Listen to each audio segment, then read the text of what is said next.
جی تفصیلات کے مطابق میڈیا ذرائع کا کہنا ہے کہ وزیر اعلیٰ پنجاب عثمان بزدار کی زیر صدارت اجلاس میں اہم فیصلے کر لیے گئے، جن کے تحت پنجاب میں مارکیٹیں شام 6 بجے بند کرنے کا فیصلہ کیا گیا۔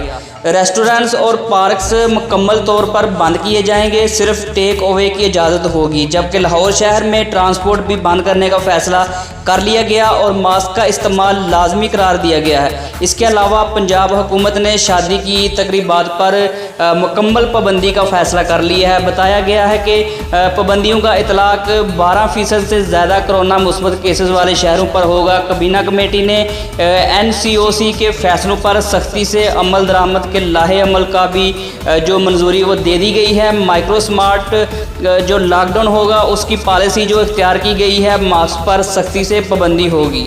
اس کے علاوہ خیال رہے کہ پاکستان میں لگاتار تیسرے دن 4000 سے زائد نئے کیسز رپورٹ ہو چکے ہیں، ساتھ ہی ملک میں مثبت کرونا کی شرح 11% تقریباً ریکارڈ بلند ترین سطح پر پہنچ گئی ہے۔ سوات میں کرونا کے مثبت کیسز کی شرح 23% اور سب سے زیادہ کیسز رپورٹ ہوئے، جبکہ پشاور میں کرونا مثبت کیسز کی شرح 22% ہے۔ اس کے علاوہ اور اگر خبر شامل کی جائے ہمارے سیالکوٹ کی، تو سرگودا کے علاوہ اور سیالکوٹ میں 12% مثبت کیسز رپورٹ ہوئے ہیں۔